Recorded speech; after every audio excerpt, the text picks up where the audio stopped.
Orient bell tiles studio से आप देख रहे हैं एबीपी न्यूज। नमस्कार, मैं हूं संदीप चौधरी। आज सीधा सवाल में हम बात करेंगे ईरान और इजराइल की जंग की। चौथा दिन है आज, 4 दिन हो गए और यह जंग है, यह युद्ध है। भारत पाकिस्तान के बीच भी एक संघर्ष हुआ था, वो 4 दिन चला, फिर संघर्ष विराम हो गया। लेकिन यहां पर युद्ध विराम, संघर्ष विराम की कोई नौबत, कोई सूरत बनती फिलहाल दिखाई नहीं दे रही है, बल्कि यह जंग परमाणु रंग भी लेती दिखाई दे रही है। न्यूक्लियर फ्लैश पॉइंट सीधे सीधे बनता दिखाई दे रहा है, क्योंकि न्यूक्लियर फैसिलिटीज पर ही तो अटैक कर रहा है, हमला कर रहा है इजराइल, कि भाई परमाणु हथियार बना रहा है ईरान और हमारे अस्तित्व को खतरा हो जाएगा। अब अगर वो दर्जन भर बार जो डोनाल्ड ट्रंप ने भारत और पाकिस्तान के बीच हुए संघर्ष विराम में मध्यस्थता का जो राग अलापा, उसकी बात अगर माने तो डोनाल्ड ट्रंप ने कहा दोनों देशों के बीच परमाणु flash point, nuclear flash point हो सकता था, इसीलिए मैंने कारोबार की दुहाई देकर यह मध्यस्थता कराई। यहां तो सीधे सीधे हो रहा है न्यूक्लियर फ्लैश पॉइंट, लेकिन कोई कुछ नहीं बोल रहा, सब चुप्पी साधे बैठे हैं। गजब यह है कि इजराइल के पास परमाणु हथियार हैं, लेकिन उसने NPT, nuclear non proliferation treaty पर हस्ताक्षर नहीं किए और वो कह रहा है मैं ईरान को परमाणु हथियार नहीं बनाने दूंगा। और अमेरिका सीधे सीधे सहारा दे रहा है। इजराइल का एक्सीलेंट शब्द का इस्तेमाल किया सैन्य कार्रवाई के बारे में डोनाल्ड ट्रंप ने। संयुक्त राष्ट्र चुप बैठा हुआ है, बिल्कुल चुप्पी साधे बैठा है। यूएन सैंक्शंस, यूएन जो प्रोटोकॉल है, जो तौर तरीके हैं, उन सब का उल्लंघन हो रहा है इन हमलों में। पर अगर हम अपने हितों की बात करें, आपकी मेरी आम आदमी जो भारत में बैठा है, ये मिडिल ईस्ट में हो रहा हो युद्ध, लेकिन इसके असरात दूरगामी होंगे, व्यापक होंगे और आपकी मेरी जिंदगी से जुड़े भी होंगे, क्योंकि तेल का खेल भी तो होने वाला है ना, हो गया है वो शुरू। ईरान कह रहा है जो हॉर्मुज की खाड़ी है, स्ट्रेट्स ऑफ हॉर्मुज, वहां पर वो सब आवाजाही रोक देगा। तो वहीं से तो तेल आता है, हमारा 2/3 तेल वहां से आता है, 86% हम तेल इंपोर्ट करते हैं। तो तेल में अगर आग लगेगी तो महंगाई भी बढ़ेगी और उसका असर आप पर, मुझ पर, हम सब पर होगा। और यह कितना लंबा चलेगा? और यह दो मुहापन अंतर्राष्ट्रीय कूटनीति में जो चल रहा है, इसके मायने क्या हैं? आपकी राय, आपके सुझाव और आपके सवाल अब सीधा सवाल के अहम हिस्सा बन चुके हैं, उनका रहेगा इंतजार। तो आज मैं बात करने वाला हूं सीधा सवाल में ईरान और इजराइल के बीच जो जारी जंग है, यह अब क्लियर एंड प्रेजेंट डेंजर हो गया है एक न्यूक्लियर फ्लैश पॉइंट का। आप जानते ही हैं 4 दिन पहले हवाई हमले, 200 लड़ाकू जहाज ईरान में घुसा दिए थे। इजराइल ने ड्रोन का इस्तेमाल किया, वो पहले से स्मगल कर रखे थे। और जो परमाणु फैसिलिटीज, जो परमाणु संयंत्र, जो संस्थान थे, उन पर निशाना साधा। आधा दर्जन से ज्यादा top army brass wiped out, खत्म कर दिया। परमाणु वैज्ञानिकों को टारगेट किया। और फिर ईरान ने भी जवाबी कार्रवाई की, मिसाइलें दागनी शुरू की। और यह जंग थमने का नाम नहीं ले रही है। 4 दिन में भारत और पाकिस्तान के बीच संघर्ष विराम हो गया था, लेकिन यहां पर एक परमाणु युद्ध की अंगड़ाई इस लड़ाई में साफ उभरती दिखाई दे रही है। लेकिन लगता है किसी को कोई परवाह नहीं। भारत और पाकिस्तान के बीच भाई न्यूक्लियर फ्लैश पॉइंट ना हो जाए तो पूरी दुनिया सक्रिय थी, फोन पर फोन बज रहे थे, घंटियां बज रही थी दोनों देशों में। पर यहां पर इजराइल जो कहता है कि भाई जो परमाणु क्षमता है उसे शांति के लिए ना इस्तेमाल कर हथियार बनाने के लिए इस्तेमाल करने की फिराक में है ईरान। आईएईए ने भी कहा कि 90% एनरिचमेंट प्रोग्राम वो 90% लेवल तक पहुंच गया, यानी कि हथियार बना सकता है। ये 12 तारीख को IAEA ने कहा। यही तर्क इजराइल भी दे रहा है कि ये हथियार बनाएंगे तो हमारे अस्तित्व पर खतरा आ जाएगा, तो हम तो भैया इनको नेस्तनाबूद कर देंगे, विल बॉम्ब देम। इसमें अब खास बात क्या आ जाती है, इजराइल खुद एक न्यूक्लियर स्टेट है, परमाणु हथियार उसके पास हैं, और न्यूक्लियर नॉन प्रोलिफरेशन ट्रीटी पर हस्ताक्षर नहीं किए। तो ईरान जो कर रहा है बिल्कुल गलत है। भाई देश के लिए, वो देश पूरी दुनिया के लिए खतरा क्यों बने, एक न्यूक्लियर थ्रेट क्यों बने? पर इजराइल तो ऑलरेडी एक थ्रेट है और यूएन चुप बैठा हुआ है। कोई देश किसी दूसरे देश में घुस जाए, और यहां पर कमाल की बात यह है, वो 200 लड़ाकू जहाज जो गए, और यहां पर एक्सपर्ट्स हैं उस बात की तस्दीक करेंगे, तो एयर स्पेस का इस्तेमाल कर रहे हो आपने, जॉर्डन का भी, सीरिया का भी, इराक की एयर स्पेस इस्तेमाल की, तब ईरान में आए।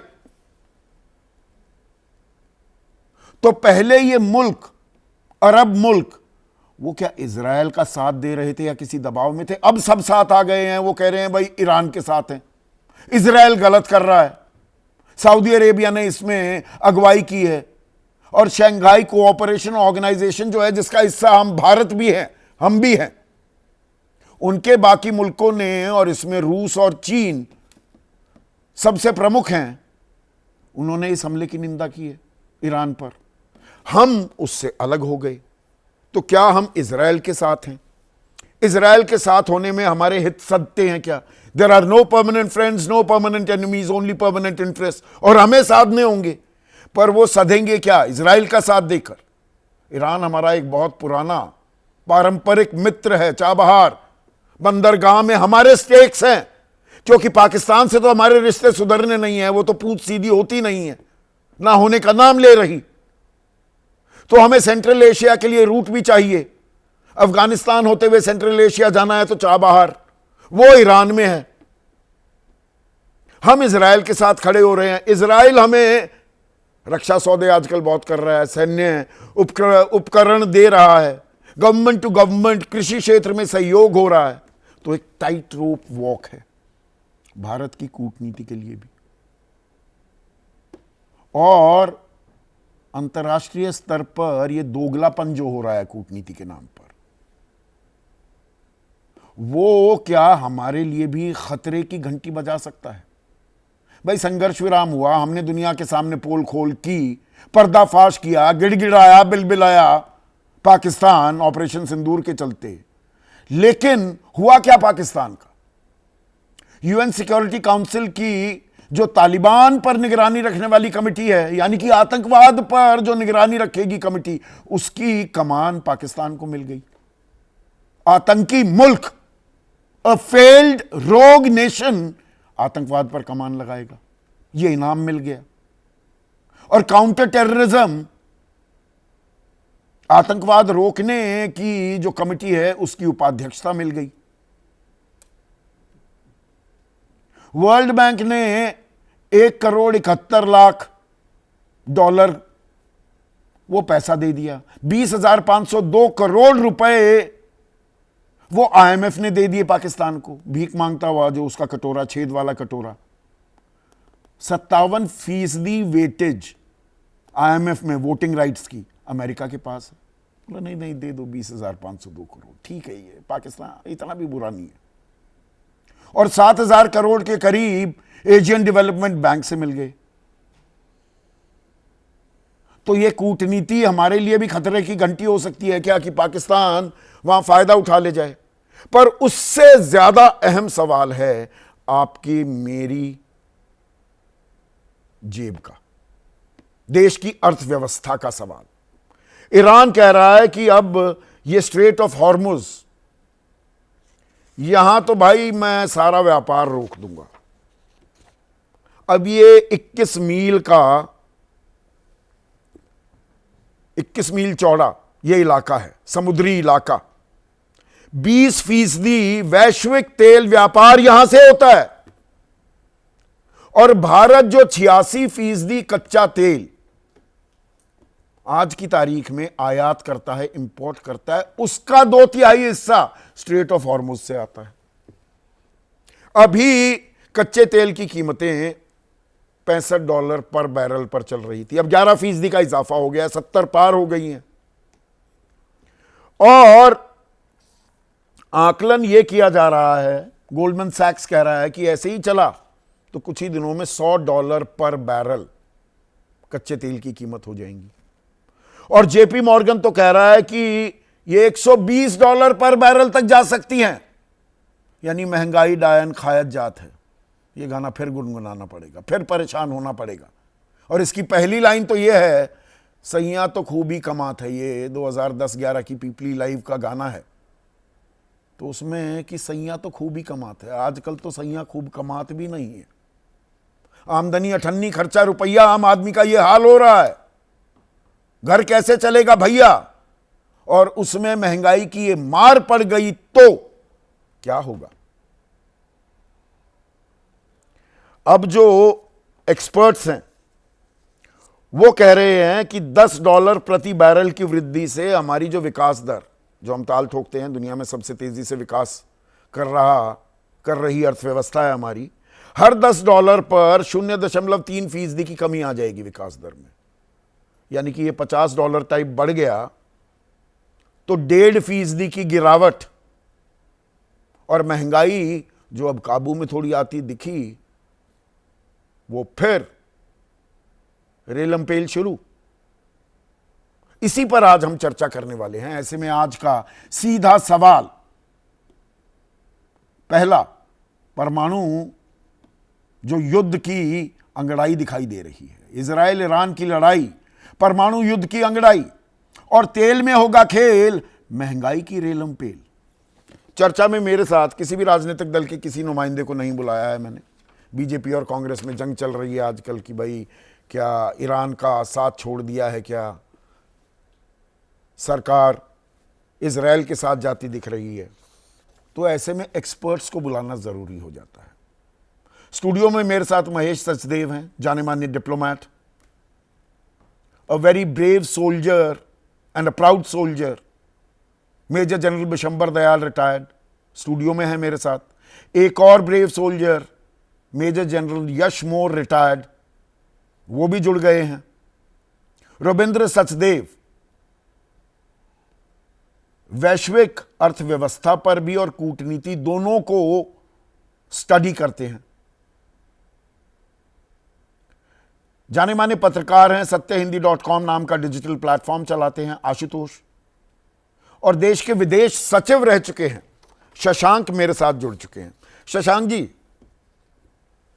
ये युद्ध क्या अब लंबा खिंचता दिख रहा है? चौथा दिन हो गया है। मैंने इसीलिए भारत और पाकिस्तान के संघर्ष का भी जिक्र किया, और उसमें अब दबाव था नहीं था, पर दुनिया की एक इन्वॉल्वमेंट थी कि भाई लड़ाई मत कीजिए। यहां कुछ उल्टी गंगा भी बहती दिख रही है क्या? यहां खेमेबाजी ऐसी हो गई है कि वो चल रहा है, न्यूक्लियर फ्लैश पॉइंट सीधा इस्टेब्लिश हो रहा है, पर कोई रोकने का काम करता दिखाई नहीं दे रहा है। उम्मीद ही लगा सकते हैं, बाकी तो आपके एक्सपर्ट्स इतने सारे हैं यहाँ पर, हम उनकी बात भी सुनेंगे। उम्मीद ये है कि अगर ट्रंप और पुतिन ने आपस में बात की है, और ट्रंप ने अगर उनको एडवाइस किया इजरायलीज को कि खामेनाई साहब को पर्सनली नहीं हर्ट करना है, तो ऐसा लगता है कि वाइंड डाउन हो सकती है ये वॉर। उसमें खाली ईरान का कहना यह है कि आखिरी वार उनका होगा, क्योंकि शुरुआत इजराइल ने करी है, तो आखिरी वार ईरान करेगा। तो उम्मीद है खाली, लेकिन ये उम्मीद है क्योंकि दूसरी तरफ आपने जो कहा है कि परमाणु बम का, वही बात दिखाना चाहता है ईरान कि भाई इजराइल के पास तो परमाणु बम है, हमारे पास नहीं है, लेकिन हमारा दोस्त पाकिस्तान हमसे अभी बोल कर गया है कि वो अगर हमको जरूरत पड़ी तो वो परमाणु बम हमारी तरफ से इस्तेमाल कर लेगा। हाँ, ये जो पाकिस्तान की स्टेटमेंट है, अब खैर उनके जो विदेश मंत्री हैं ख्वाजा आसिफ, अब वो कह रहे हैं कि नहीं नहीं, हमने ऐसी कोई बात नहीं कही है। पर ये जो गुब्बारा छोड़ा गया है कि भाई पाकिस्तान परमाणु बम देने को तैयार है ईरान को अगर इजराइल अपनी हद में नहीं रहता है, इसके संकेत क्या हैं वैश्विक समुदाय के लिए, वर्ल्ड कम्युनिटी के लिए? सर, देखिए, ऐसा लगता है कि अभी पाकिस्तान गया था, टर्की गया, ईरान गया और सऊदी अरेबिया से बात करी है। तो हो सकता है कि तीनों देशों को पैसा लेने के लिए उन्होंने कहा होगा कि बॉम्ब आपका ही है, अगर जब भी जरूरत पड़े हमें हुक्म दीजिए, हम इसको इस्तेमाल कर डालेंगे। अब खैर ठीक है, उनके डिफेंस मिनिस्टर हैं, तो अल्टीमेटली तो शायद डिसीजन उन्हीं को लेना होगा। वो सोचते तो यही है कि वही लेंगे डिसीजन, तो इसलिए उन्होंने अपनी तरफ से कह दिया है। लेकिन हमको लगता यह है कि ईरान इस समय बताना चाहता है कि भाई इसराइल जो है वो वायलेटर है इंटरनेशनल न्यूक्लियर ट्रीटीज का, और अगर इस तरह का कुछ वो होता तो है है तो सर, पाकिस्तान इस बात को तो इस्तेमाल डिनाई नहीं किया जा सकता। अंतर्राष्ट्रीय जो संधियां हैं उनका सीधा सीधा उल्लंघन तो इसराइल कर रहा है, और इसराइल एक न्यूक्लियर पावर भी है, उसके पास परमाणु हथियार हैं, और उसने कभी एनपीटी साइन नहीं किया, पर दुनिया ने इस बात को नजरअंदाज किया है। तो इसमें डुप्लिसिटी जो डिप्लोमेसी की है, दो मुहापन, या बिल्कुल सरल भाषा में दोगलापन कहूं, वो भी साफ दिखाई देता है ना सर। ईरान करना चाहता है ना, दिखाना चाहता है ईरान सबको, तो इसलिए वो लड़ाई थोड़ा सा और रखना चाहेगा। अब उसमें ध्यान हमें ये रखना है कि इसमें ट्रंप और पुतिन इसमें हो जाएंगे सफल, या ईरान और इजराइल आपस में एक दूसरे पर हमला करते रहेंगे, और किसी ना किसी स्थिति में, क्योंकि कुछ उनके अभी ईरान के एस्टेब्लिशमेंट्स ऐसे हैं जो बहुत डीप डाउन हैं, उनको अभी तक हर्ट नहीं किया गया है। हो सकता है कि अगर इजराइल उनको हर्ट करना चाहता है तो उसको कोई बहुत ही डीप पेनिट्रेशन वेपन्स इस्तेमाल करने होंगे, और उस समय जो है ईरान ने पहले ही कह दिया है कि पाकिस्तान उनकी तरफ से न्यूक्लियर बॉम्ब इस्तेमाल करेगा। नहीं सर, खबरें कैसे तो करेगा ये मैं नहीं कह सकता हूँ। खबरें कुछ ये भी आ रही हैं कि वहां से वो मिड एयर रिफ्यूलिंग के लिए, क्योंकि F-16 की तादाद काफी ज्यादा है इजरायली एयरफोर्स में, और वो 1000 किलोमीटर की जो दूरी है वो बिना रिफ्यूलिंग के नहीं कर पाएंगे, तो रिफ्यूलिंग टैंकर्स भी अमेरिका के रवाना होते, ऐसी खबरें आ रही हैं, आज दिन भर आती रही, वो इजराइल की तरफ आ रहे हैं। यानी कि बाकायदा अमेरिका अब इजराइल का इस युद्ध में खुला समर्थन करते हुए भी दिखाई देने वाला है। मैं यही बात कहूंगा कि अगर मशाद तक हमला हो चुका है तो कुछ रिफ्यूलिंग का तो इंतजाम किया है। उसके बाद में अगर वो और आगे जाना चाहते हैं और 1000 किलोमीटर, तो अफगानिस्तान की एयर स्पेस उनको कवर करनी होगी, और अगर अफगानिस्तान के पास में कोई एंटी एयर डिफेंस नहीं है तो वो आसानी से कर पाएंगे, और अमेरिका अगर उसमें उनकी मदद करता है तो ये मेरे ख्याल से ईरान ने दिखा दिया है कि हम सब मुस्लिम देश एक साथ हैं, पाकिस्तान हमारे साथ है, जो हम कहेंगे न्यूक्लियर बॉम्ब हमारा है सबका। तो ये मैं समझता हूँ कि अमेरिका को अब मालूम चल गया है कि जो वो खेल कर रहे थे पाकिस्तान के बारे में, और पाकिस्तान इंडिया को, दोनों को, दो न्यूक्लियर पावर्स को आपस में मेल कराना चाहते थे, दोस्ती कराना चाहते थे, अब मेरे ख्याल से उनको मालूम चल गया है कि वो दोस्ती एक हद तक चलेगी, आगे नहीं चल पाएगी, क्योंकि सब मुस्लिम देश इस मसले में न्यूक्लियर बॉम्ब सब ने पैसा दिया है, और सब के सब कहेंगे कि भाई हमारा है। अमेरिका ने भी कुछ ना कुछ मदद करी है, मैं ये नहीं कहता हूँ, चीन ने भी मदद करी है, लेकिन इस समय बड़ी बात यह है कि पाकिस्तान सबको बोलकर आया है कि ये आपका बॉम्ब है, मैं आपके लिए काम करने को तैयार हूँ, बताइए कब करना है मुझे इस्तेमाल इसको। शशांक साहब, ये मैंने 2 दिन पहले भी सवाल पूछा था, कोल्ड वॉर 2.0 का दौर आता दिख रहा है क्या? ये जो खेमेबाजी पहले जो मिडिल ईस्ट में, इस खित्ते में, इस बर्रे सगीर में जो बाकी मुल्क थे वो कुछ इजराइल की तरफ ही जाते दिख रहे थे, ईरान के साथ कुछ वो शिया सुन्नी वाला एंगल भी है, पर अब तो सऊदी अरब से लेकर कतर से लेकर सारे मुल्क अब वो ईरान का साथ देते हुए दिखाई दे रहे हैं और हमले की निंदा कर रहे हैं इजरायली जो हमला हुआ है। तो क्या are we heading towards cold war 2.0 sir? मैं यही कहूंगा कि कोल्ड वॉर तो मैं समझता नहीं हूं, लेकिन ये कि जो अमेरिका और रशिया की इस समय स्थिति है, और चीन एक तरीके से तीसरी उभरती हुई ताकत आ रहा है, वो सारे समीकरण बदल जाएंगे अगर ये युद्ध आगे चलता है। तो इसलिए बहुत आवश्यक है कि अमेरिका और रूस, और जितने एक्सटेंट तक वो चीन को अपने साथ में ले सकें, इस युद्ध को जल्दी से जल्दी समाप्त करें, शांति लाएं इस एरिया में। पर ये यूएन की जरूरत क्या है अगर सारे उसके जो संधियां हैं उनका खुलेआम उल्लंघन हो रहा है? तो यूएन चुपचाप क्यों बैठा हुआ? वो तो यूएन से पूछिए, यूएन क्या कर रहा है। ना वो सरपंच बना है, सरपंच की भूमिका है ना, वो दुनिया का सरपंच है, सरपंच खामोश बैठा है। उसका पैसा मिल गया पहले, अब पैसा भी नहीं मिलेगा आगे जाकर उनको, देखना आप आगे देखिएगा। हाँ, यहाँ पे जनरल साहब कह रहे हैं अब तनख्वाह भी नहीं मिलेगी। आप जो कह रहे हैं ना यूएन स्टाफ का हाल कुछ ऐसा हो जाएगा। लेकिन जनरल बिशंबर दयाल, अमेरिका के रीफ्यूलिंग जो एयरक्राफ्ट्स हैं उनका इजराइल की तरफ आना, nuclear flash point clear and present danger है। दुनिया चुप बैठी हुई है, चुप बैठने के बजाय बल्कि खेमेबाजी हो रही है। अमेरिका, फ्रांस, ब्रिटेन, जर्मनी ये इजराइल का साथ देते दिख रहे हैं। एससीओ के मुल्क वो चले गए हैं ईरान के साथ। भारत थोड़ा अभी ठिठका हुआ है, वो अभी तटस्थ है, क्या भूमिका निभाए, दोनों जगह हम बात कर रहे हैं। पर युद्ध के नजरिए से क्या हम सीधे सीधे एक परमाणु युद्ध की तरफ जाते दिखाई दे रहे हैं क्या?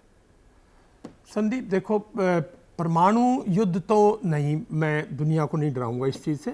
परमाणु युद्ध का मैं नहीं समझता किसी किस्म का कोई खतरा है। न्यूक्लियर फैसिलिटीज पे न्यूक्लियर फैसिलिटीज हैं वो मैं नहीं समझता कि जो उनके न्यूक्लियर फैसिलिटीज पे किया है, लेकिन जहां कहीं अगर उनका स्टोर्ड न्यूक्लियर एनर्जी है तो मैं नहीं समझता इजराइल इस किस्म की कार्रवाई करेगा कि वहां से लीकेजेस हो जाएं और तबाही हो जाए। ऐसा मैं नहीं समझता कि कुछ होगा। और ये पाकिस्तान का भी आप भूल जाइए कि पाकिस्तान किसी किस्म की कोई न्यूक्लियर पावर इस्तेमाल करेगा इजराइल के खिलाफ, ऐसा नहीं है।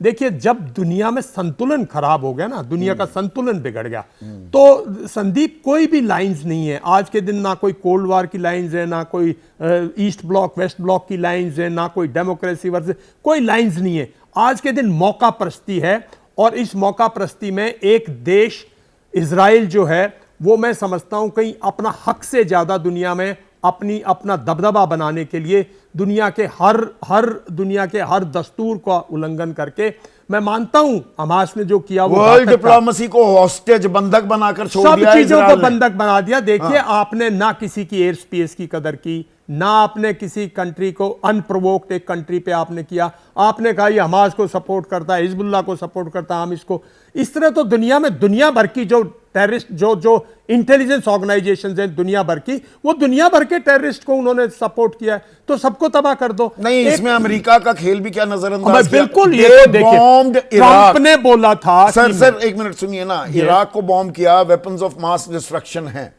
आपने तबाह कर दिया वो पूरा मुल्क, क्योंकि आपको दरअसल वहां से आपको उस निजाम को खत्म करना था। कुछ नहीं था वहां पे, सद्दाम हुसैन को खत्म करना था।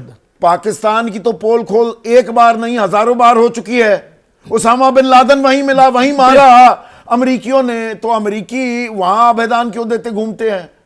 बट देल बॉम्ब इराक, नाउ देल बॉम्ब ईरान। देखो, अमेरिका जो है, हाँ, अमेरिका के बगैर तो ये हो ही नहीं सकता। अमेरिका ने तो कहा था कि भाई मैं लड़ाई बंद करवा दूंगा। असल सरपंची तो यहां पर प्रेसिडेंट ट्रंप जो है अमेरिका कर रहा है। पूरी दुनिया को, एक प्रेसिडेंट ट्रंप ने पूरी दुनिया में एक ऐसा माहौल बना दिया है जो अनसर्टेनिटी का माहौल है, और बैक चैनल्स पे जो हो रहा है वो हमारे सामने दिख रहा है। ये पूरा का पूरा अमेरिकन सपोर्टेड है।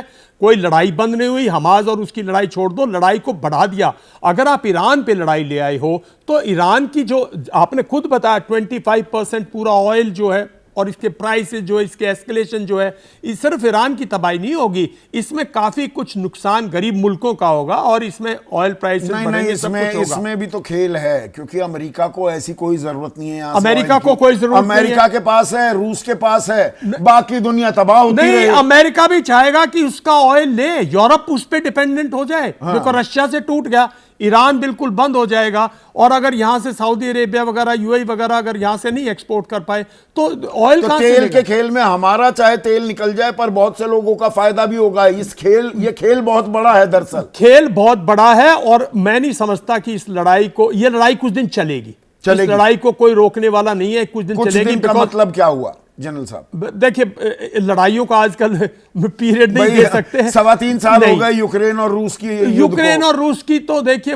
ये लड़ाई महत्वाकांक्षाओं की है। ये लड़ाई नेतन्याहू की महत्वाकांक्षा की है भैया, खमेनाई की भी, और वो खमेनाई की भी बिल्कुल। वो तो देखिए अनडिस्प्यूटेड लीडर है, तो 50 साल से, शाह से भी ज्यादा वो हैं, मैं नहीं कह रहा। लेकिन भारत को सोचना चाहिए ना कि भाई देखिए, हम आज तक कहते थे, और जल भी बैठे मेरे साथ में, कि भाई पाकिस्तान के पास डेप्थ नहीं है, और हम ईरान उसके अगेंस्ट रहना चाहिए, और अफगानिस्तान की डेप्थ नहीं मिलनी चाहिए, उसके पास स्ट्रेटेजिक डेप्थ नहीं है। ये हमारा सबसे बड़ा एडवांटेज है, और हमने इसीलिए छापामार में हमने इन्वेस्टमेंट्स किए हैं। और इसलिए, लेकिन अगर आपने कोई भी इस किस्म की भूल, जैसे आप कर रहे हो अगर की, जिससे ईरान बिल्कुल और पाकिस्तान एक साथ हो गए, तो आपने तो पाकिस्तान को स्ट्रेटेजिक डेथ नहीं, पाकिस्तान को तो आपने स्ट्रेंथ दे दी ये है। आपने बहुत इंपॉर्टेंट और दूसरा ये है कि देखिए इजराइल हमारा स्ट्रेटेजिक पार्टनर है, मैं मानता हूं स्ट्रेटेजिक पार्टनर नहीं है, मतलब हमारा टेक्नोलॉजी पार्टनर है, हमारा बिजनेस पार्टनर है और काफी कुछ है, लेकिन रशिया हमारा स्ट्रेटेजिक पार्टनर है, इसमें कोई शक की बात नहीं। लेकिन ऐसा नहीं है कि भाई हम एकदम से पूरे के पूरे इजराइल के उसमें आपने एक अच्छा ठीक है जनरल साहब, एक अच्छा टेक ऑफ पॉइंट ये दिया है। बहुत डगर है, बहुत कठिन है डगर पनघट की, वो जो है ना एक पुरानी बात जो होती थी, ये डगर कूटनीति की भी बहुत कठिन होती जा रही है क्या? इजराइल के साथ भी हमारे कुछ हित हैं जो हम साध रहे हैं और ईरान के साथ भी हैं। तटस्थ होकर हम कब तक, वो नट कब तक बने रहेंगे, टाइट रोप वॉक कब तक होगी? महेश जी, सवाल काफ़ी दुष्कर है और लेकिन इसको दो स्तरों पर हल किया जा सकता है, इसका जवाब दिया जा सकता है। एक तो हमारी जो परंपरागत नीति है वो इस तरह के इंटेंगलमेंट से बचने की है और ये नीति सफल रही है काफ़ी हद तक। दूसरा जो है वो अगर आप पाकिस्तान से तुलना करें तो वो तो भाड़े के हैं, हर जगह बिकाऊ हैं। जैसा आपने खुद ही कहा कि तुर्की को भी परमाणु बम देने को तैयार हैं, सऊदी अरब के पैसे लगे हुए हैं परमाणु बम बनाने में, उसके साथ कुछ गुप्त संधि है, ईरान को भी देने को तैयार हैं। और चौथी बात मैं कहना चाहूँगा जिससे शायद कुछ सरप्राइज हो, मेरे ख्याल से पाकिस्तान अमेरिका के साथ भी है बहुत कस के। और जो आपने देखा होगा कि 3 बार कम से कम पाकिस्तान के इतिहास में अमेरिका का वो बेस बन चुका है, चाहे वो सीटो सेंटो के ज़माने में हो, चाहे वो अफ़गानिस्तान में रेड आर्मी आने के ज़माने में हो, चाहे वो ओसामा बिन लादेन के सितंबर 11 के कांड के बाद हो। तीनों बार उसने अमेरिका को अपना ज़मीन इस्तेमाल करने को दी है और उसकी एवज़ में उसको बड़ा तगड़ा फ़ायदा हुआ है। और अगर आप देखें कि पिछले महीने क्यों 10 तारीख को अचानक ट्रंप साहब को पाकिस्तान के लिए बहुत ममता आ गई और क्यों उन्होंने युद्ध रुकवाया, पाकिस्तान की तारीफ़ें की, क्यों जनरल साहब को बुलाया गया 250 साल अमेरिकी सेना के 13 तारीख को होने में, 14 तारीख को 13 तारीख उसका डिनायल भी आ रहा है वैसे जी। लेकिन ये क्या दिखा रहा है कि पाकिस्तान को फिर से एक तरह से बेस करने के लिए ईरान के विरुद्ध इस्तेमाल करने की योजना है। पर इसमें हमारी वही बहुत कठिन है डगर पनघट की क्या महेश जी? क्योंकि दरअसल इससे फायदा पाकिस्तान का हो गया, अमेरिका अपने हित साध रहा है, हमारे हित कहां सध रहे हैं या हम अटक गए हैं? ये बहुत कड़ा इम्तिहान चल रहा है हमारा। देखिए हमारे हित सुरक्षित हैं और जहां एज ए फॉर्मर डिप्लोमेट मैं कह सकता हूं कि हमारे हितों पर आंच नहीं आती है। हमारी जो क्रेडिबिलिटी है, साख है, वो बराबर रहती है और ना हम बिकाऊ हैं ना हम खरीदार हैं।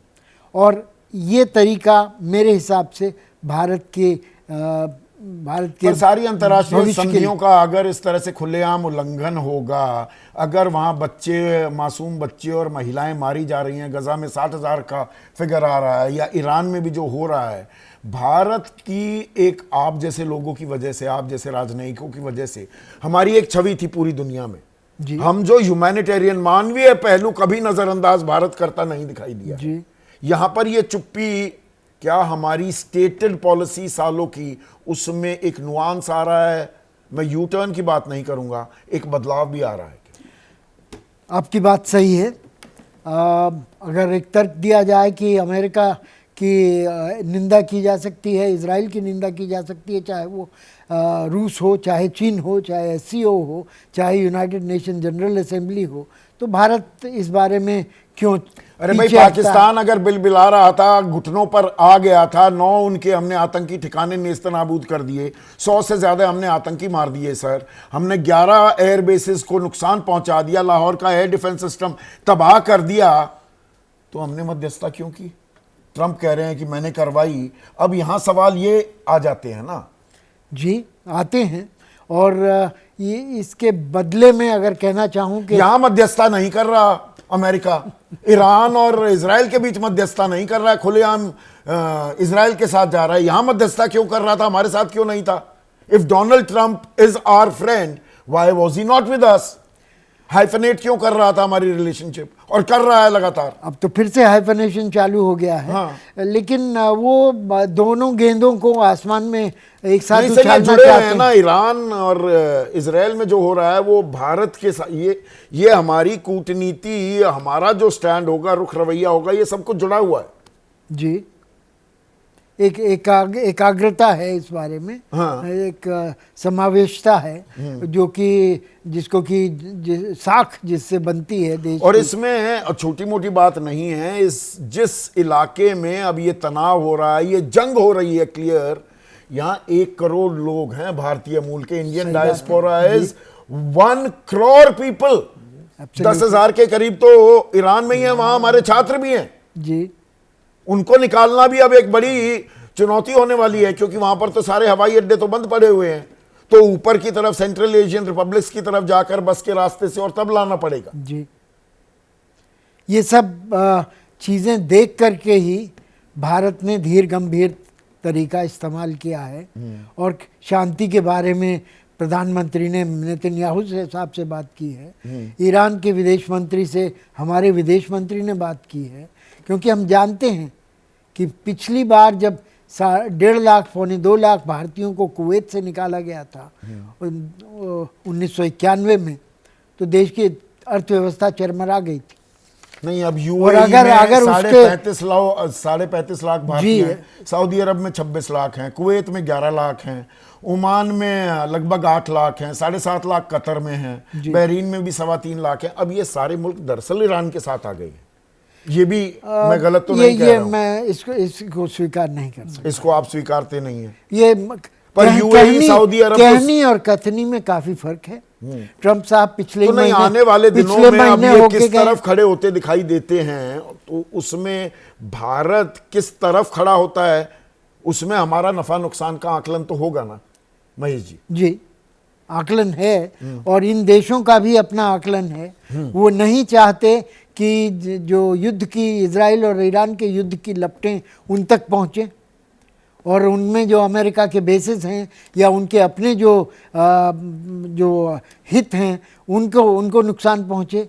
आपको याद होगा और 2000 कितना नुकसान होता है, कितना लंबा चलता है, कब तक हम वो नट की भूमिका में रहेंगे, ये भी तो अपने आप में एक सवाल है ना जनरल मोर। सवाल असल में अटका इस बात पर है, ये युद्ध कितना लंबा चलेगा, और ये परमाणु रंग भी, ये जंग परमाणु रंग भी ले सकती है क्या? संदीप जी, पहली बात तो ऐसे पैनल में मुझे बुलाने के लिए धन्यवाद। और आपके प्रोग्राम में आके अलग एनर्जी मिलती है। और ये इशू जो है, ये इशू मेरे दिल के करीब भी है, क्योंकि मैंने न्यूक्लियर स्ट्रेटजी और डॉक्ट्रिन का स्टूडेंट रहा हूँ, फिर मैंने पीएचडी करी है। और इस रीजन को, खासतौर पे ईरान, अफगानिस्तान, पाकिस्तान, इस रीजन को जो है बहुत सालों से मैं देखता रहा हूँ। पहली बात तो ठीक है, हमारे जो है डिप्लोमेट, सीनियर डिप्लोमेट जो कह रहे थे कि हमारी जो ये नीति रही है मिडिल ग्राउंड की, कि दोनों को फ़ोन करके कह दो भाई लड़ाई ठीक नहीं है लेकिन स्टैंड मत लो। आई थिंक ये अब धीरे धीरे कैसा भारत बनते जा रहा है कि हम चाहते हैं हम एक जो है विकसित देश के रूप में उभरें, दुनिया हमारी बात सुने, और हम किसी भी इशू पे स्टैंड नहीं लेते हैं, और लेते हैं तो टिल्ट कर जाते हैं। बड़ा क्लियर टिल्ट नजर आ रहा है, यू टर्न तो नहीं है बट टिल्ट है towards US and Israel combination. हमने गाजा पे एब्सटेन किया। एक सिंपल सा स्पेन का जो है रेजोल्यूशन था कि सीज फायर होनी चाहिए। सीज फायर क्यों नहीं होनी चाहिए? भारत ने एब्सटेन क्यों किया? और ईरान हमारा हजारों साल से मित्र है। 15 अगस्त 1947 तक ईरान और भारत की बाउंड्री एक साथ थी। ये पर्शियन सिविलाइजेशन हमारी भाषा का, हमारी कुजीन का, हमारी ड्रेस का, हमारे कल्चर का एक अभिन्न रंग रहा है भारत और पर्शिया। और आज हम उसको उस के लिए 2 शब्द नहीं बोल सकते इजराइल को क्रिटिसाइज करने के लिए। और जिस तरीके से तो अंतरराष्ट्रीय सारी संधियों का घोर उल्लंघन हो रहा है, खुला। ये तो गुंडागर्दी हो रही है ना, सीधे सीधे शब्दों में कहा जाए तो। दादागिरी, ये ओपन दादागिरी जिस प्रकार की ट्रंप, नेतन्याहू आज अगर इलेक्शन होगा इजराइल में, हारेगा बहुत बुरी तरीके से। इजराइल के लोग, वो दिखाता नहीं ना हमारा मीडिया कि इजराइल के लोगों की क्या स्थिति है। 7 अक्टूबर 2023 से लड़ाई चल रही है।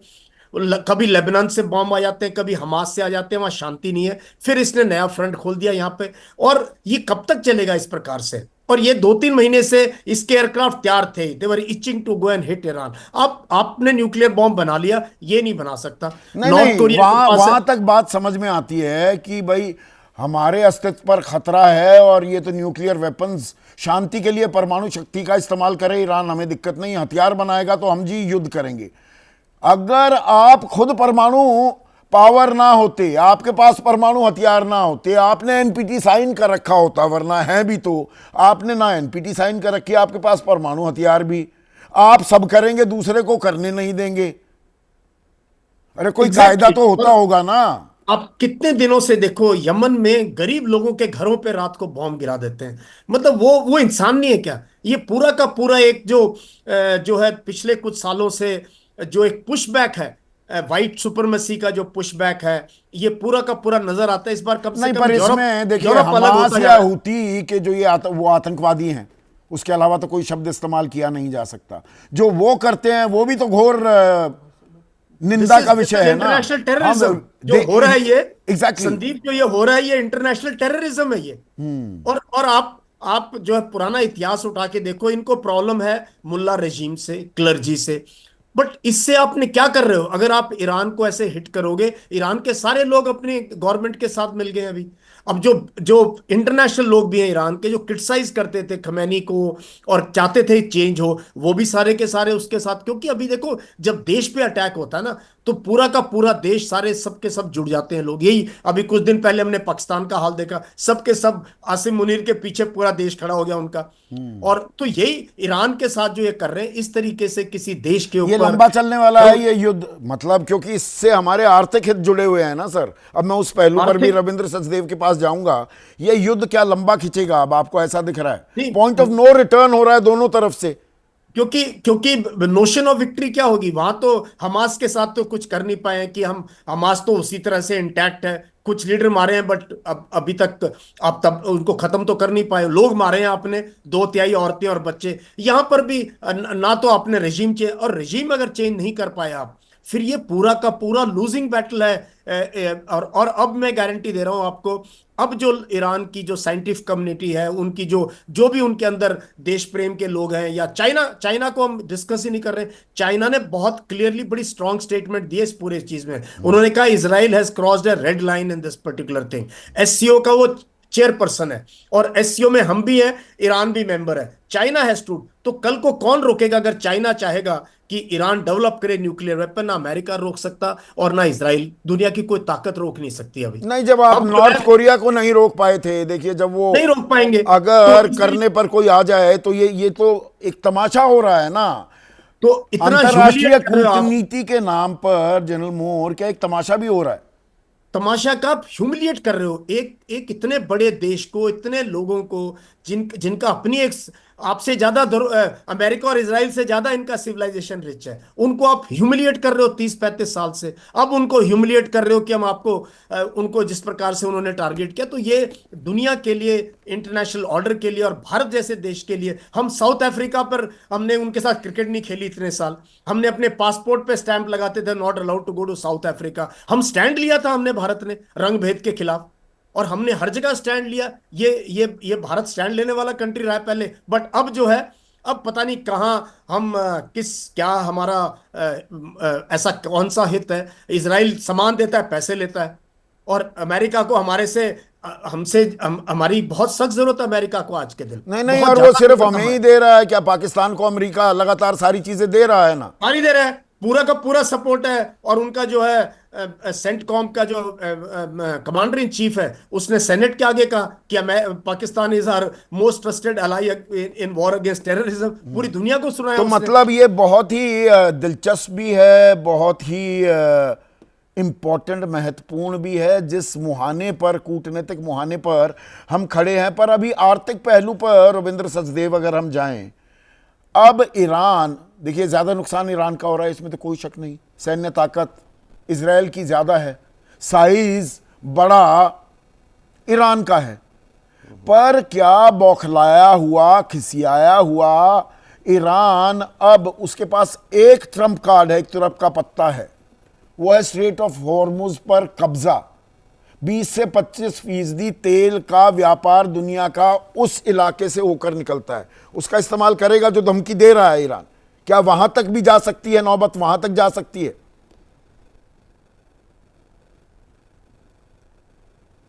Thank you Sanjeev ji.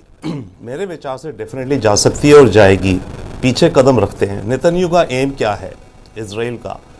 या तो ईरान का न्यूक्लियर प्रोग्राम इतना डिस्ट्रॉय कर दो कि उसे 5-7 साल लगे रिकवर होने में, जैसे उसने इराक का एक समय में किया था, या इस बार ही ईरान का पूरा न्यूक्लियर प्रोग्राम टोटली डिस्ट्रॉय कर दो।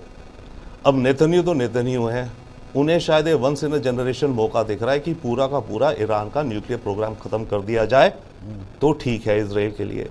परंतु प्रॉब्लम इजराइल के लिए कि इजराइल वो अकेले नहीं कर सकता, नॉट अकेले, इजराइल कर ही नहीं सकता।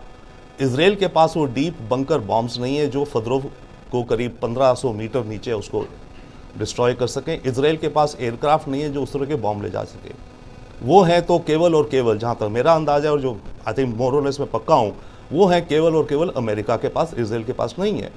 तो नेतन्याहू को और इजराइल को अब किसी तरह से अमेरिका को भी इस युद्ध में खींचना है, और उसको खींचने के लिए उन्हें ईरान को प्रोवोक करना है। तभी ईरान की ऑयल फैसिलिटीज़ पे अटैक, ताकि ईरान, जैसे आप एग्जैक्टली कह रहे हैं, खिसिया करके स्ट्रेट ऑफ हॉर्मुज में कुछ करे, उसमें कहीं ना कहीं किसी अमेरिकन इंटरेस्ट पे हर्ट हो, या किसी गल्फ कंट्री के उनकी ऑयल फैसिलिटी पे अटैक करे कि भाई ऑयल प्राइसेस को ब्लॉक करो पूरी दुनिया की। तो मतलब ये कदम उठा सकता है ईरान। तो रविंद्र, जो गोल्डमैन सैक्स कह रहा है $100 कीमत जा सकती है कच्चे तेल की प्रति बैरल, और जेपी मॉर्गन तो कह रहा है $120 टू अ बैरल भी हो सकता है। फिर तो यहां तो आग लग जाएगी भाई। 64-65 पर जो हम अभी दाम दे रहे हैं, फिर वही वो कोरोना काल का वो युग भी आ जाएगा क्या, कि हमें उससे पहले कहा कि 120-110 रुपए प्रति लीटर पेट्रोल खरीदना पड़ जाए।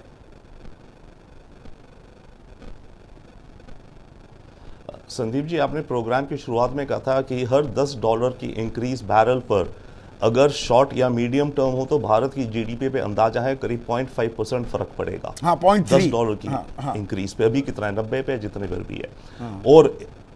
और इन्फ्लेशन में भी हर $10 बैरल का 0.5% इन्फ्लेशन पे इम्पैक्ट होगा। अभी कितनी इन्फ्लेशन, शायद हमारी 3% है शायद कुछ आंकड़ों के हिसाब से। हाँ, वो तो ये तो इसमें भी दरअसल तो बहुत ज्यादा है, इससे कहीं ज्यादा है। $30 बढ़ती है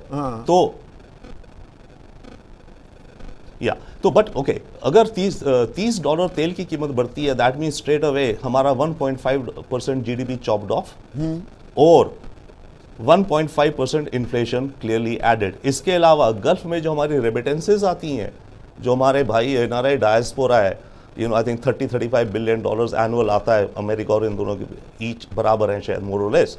उस रेमिटेंसेस पे फर्क पड़ेगा।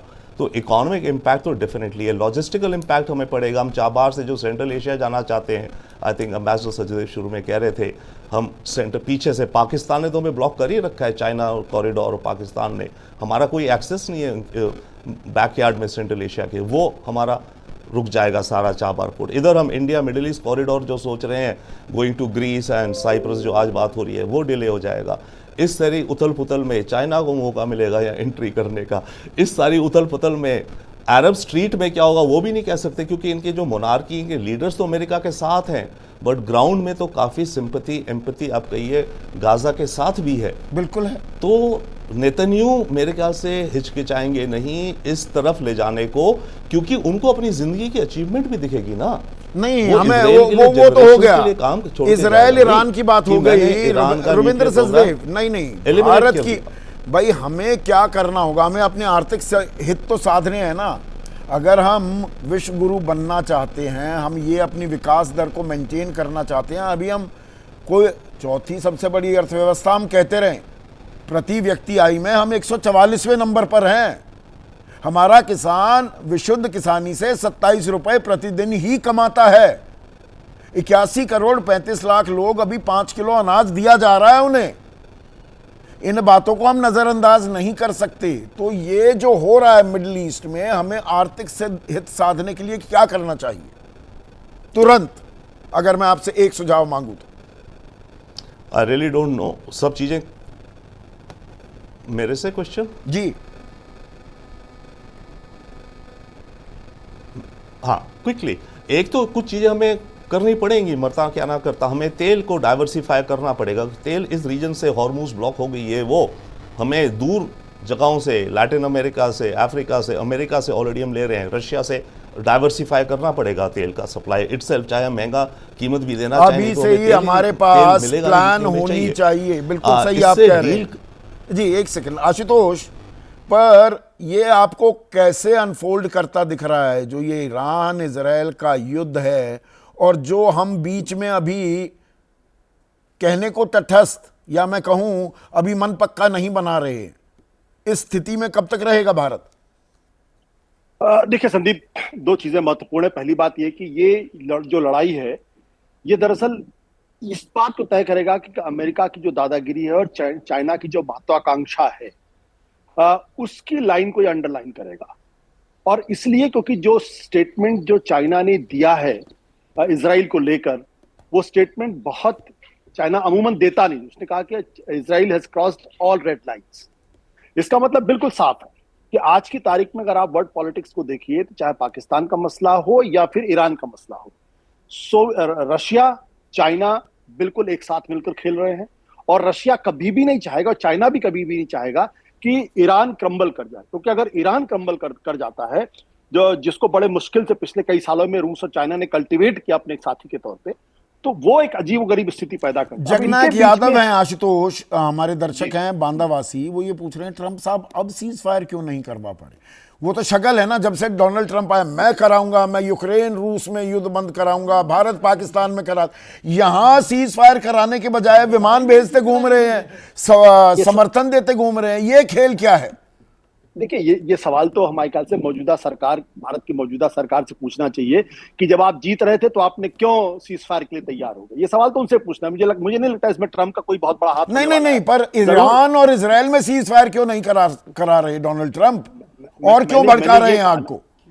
मैंने ये कहा कि अगर ये तो इस पर निर्भर करता है कि नेतन्याहू क्या सीज फायर के लिए तैयार होना चाहते हैं या फिर खामनेई सीज फायर के लिए तैयार होना चाहते हैं। यहाँ पर ये जानबूझकर किया जा रहा है। ये दरअसल एजेंडा है अमेरिका का, उन्हें वहां निजाम बदलना है, खेमेनाई को हटाना है ईरान से, जैसे सद्दाम हुसैन को हटाना था इराक से, तो वेपन्स ऑफ मैस डिस्ट्रक्शन की थियोरी इजाद की गई। संदीप, इसको दूसरे संदर्भ में देखना चाहिए। पहली बात, जो इजराइल या अमेरिका अगर ये समझता है कि ईरान गजा है और वहां 60,000 लोगों का कत्ल कर देंगे, तो बिल्कुल अलग स्थिति पैदा होगी। ईरान एक रिवोल्यूशनरी रिजीम है, एक आइडियोलॉजिकल स्टेट है। वो इतनी आसानी से हार मानने वाले लोग नहीं है। अमेरिका के सीने पे चढ़कर उन्होंने 1979 में रजा पहलवी की सरकार का तख्ता पलट किया था, और वहां पे उन्होंने अपनी क्रांति को इंपोज किया है। वो हमेशा अमेरिका को इविल एम्पायर कहते रहे, हमेशा अमेरिका को सतन कहते रहे हैं। तो इसलिए ये अमेरिका के सीने पर सवाल इस बात का नहीं कि ईरान क्या चाहता है, अमेरिका, सवाल इस बात का यह है कि चाइना क्या चाहता है।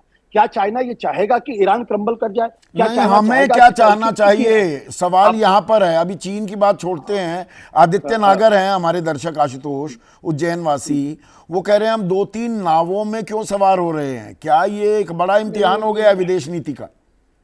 संदीप, अगर आप मुझसे सवाल पूछ रहे हैं तो मैं बता दूं आपको कि दरअसल भारत सरकार को तो यह तय करना चाहिए कि उसकी विदेश नीति है क्या।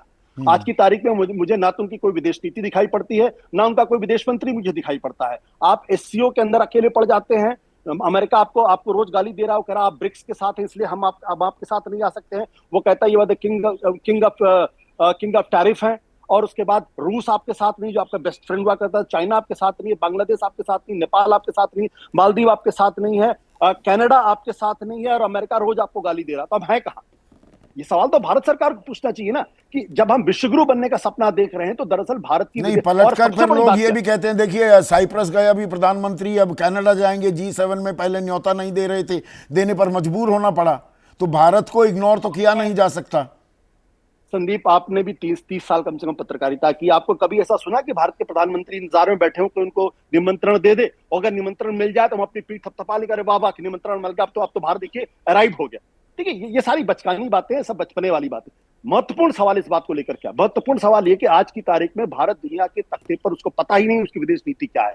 60,000 लोग गजा में मारे जाते हैं और भारत स्टैंड नहीं लेता सीजफायर करने के लिए। आप इजराइल के साथ खड़े होते हैं, आप अमेरिका के साथ खड़े होने नहीं, इजराइल के साथ भी अगर खड़ा होना है, मैं यहां पर एक आखिरी सवाल 20 सेकंड में प्लीज जवाब। इजराइल के साथ भी खड़ा होना है तो खुलकर कहिए ना, हम इजराइल के साथ हैं या हम ईरान के साथ हैं। यू टर्न लेना है तो लीजिए ना, कोई भी चीज सर्टेनिटी थोड़ा होती है, एक चीज के थोड़ा हम चिपके बैठे रहेंगे। जो बोलना है खुलेआम क्यों नहीं कर रहे? क्योंकि जब आप नॉन अलाइन थे तो आप खुलेआम जो प्रिंसिपल्स पे आप स्टैंड लेते थे, अब आपके भी प्रिंसिपल्स नहीं है, दुनिया के भी प्रिंसिपल्स नहीं है संदीप।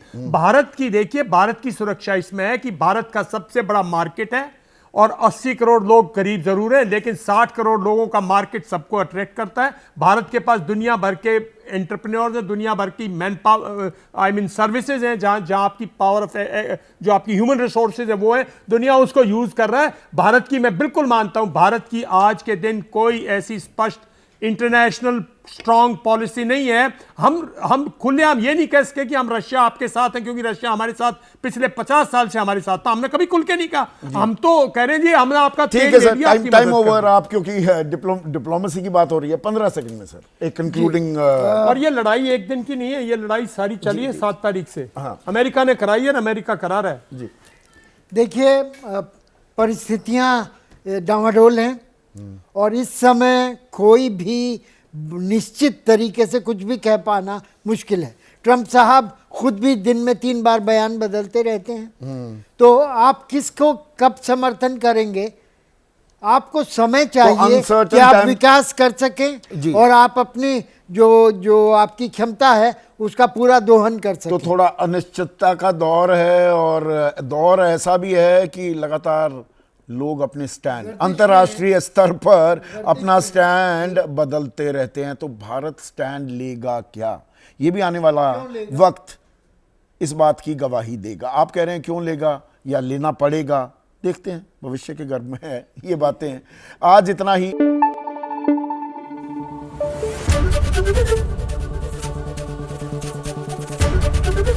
एबीपी न्यूज आपको रखे आगे।